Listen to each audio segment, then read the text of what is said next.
Terkait dengan retail, menurut saya pelonggaran PPKM itu adalah faktor yang sangat signifikan. Ya, kalau harga BBM naik, oke lah, mungkin kita bisa menyesuaikan. Yang tadinya bawa kendaraan, mungkin kita naik kendaraan umum atau naik Grab atau naik taksi seperti itu.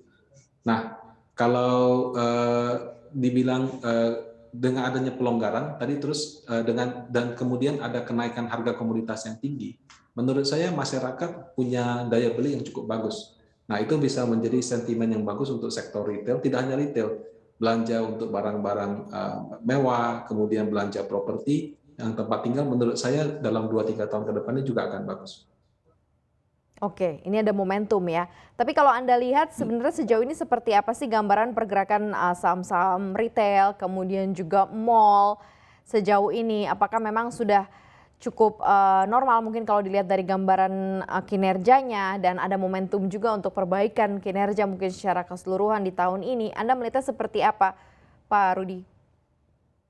Ya, kalau laporan keuangan 2021 itu sudah cukup bagus. Ya, kalau misalkan 2022 ini bisa lebih bagus lagi, sektor-sektor yang tadinya terkendala karena PPKM, mudah-mudahan tahun ini bisa membukukan kenaikan laba bersih yang lebih bagus. Nah, kalau misalkan itu terjadi, harusnya kenaikan sahamnya juga nanti selanjutnya akan mengikuti. Gitu.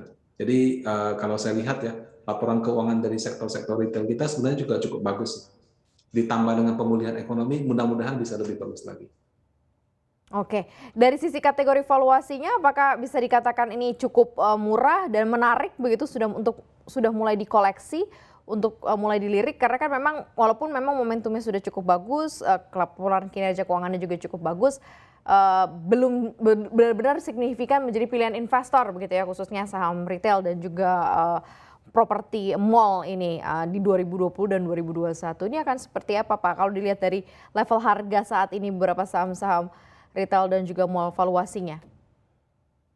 Ya, jadi 2022 ini telah terjadi sector rotation dari yang tahun lalu di digital, sekarang orang ke energi.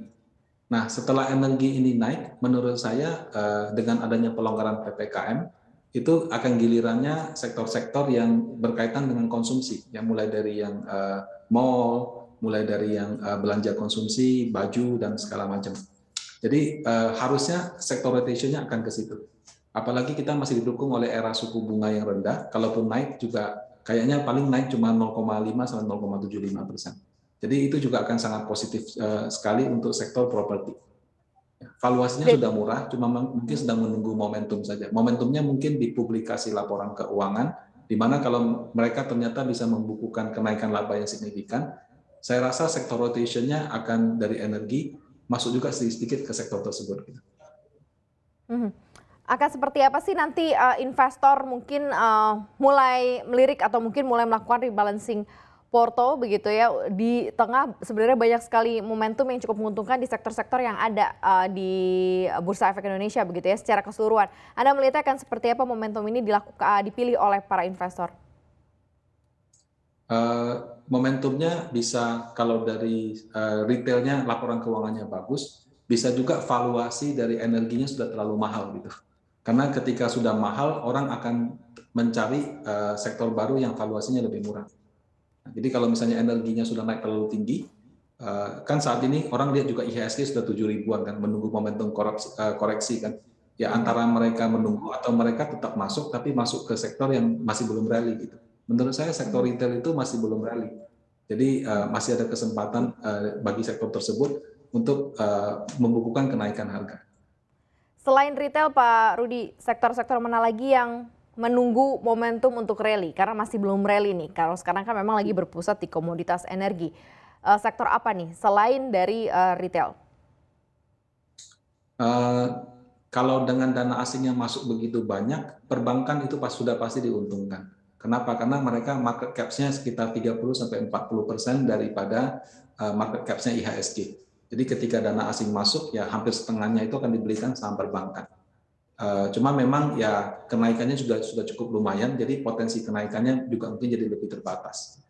Nah, kemudian untuk sektor yang berkaitan dengan pemulihan ekonomi ya, misalnya kita lihat jalan tol kan dulu waktu PPKM sepi, sekarang jalan tol sudah mulai macet gitu. Nah, jadi walaupun kita lihat laporan keuangan sekarang valuasinya mahal, karena dia menggunakan pendapatan yang masih terpengaruh PPKM.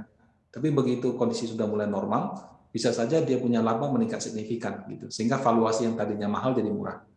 Nah, kemudian ya yang beberapa sektor konsumsi tadi yang kita lihat ya, itu juga saya lihat harganya kan stagnan 5 tahun terakhir ini, padahal labanya terus meningkat gitu. Nah itu menurut saya juga berpotensi sih. Kalau sektor yang lain seperti telekomunikasi dan lain-lain, ini saya pikir momentumnya ada di pembagian dividen. Kita kan baru pembagian dividen perbankan sama pembagian dividen dari pertambangan batu bara. Tapi yang dari Telkom, dari infrastruktur itu belum, karena laporan keuangannya sedikit memang lebih telat. Nah, pada saat mereka membagikan dividen juga saya rasa akan ada momentum positif pada sektor tersebut.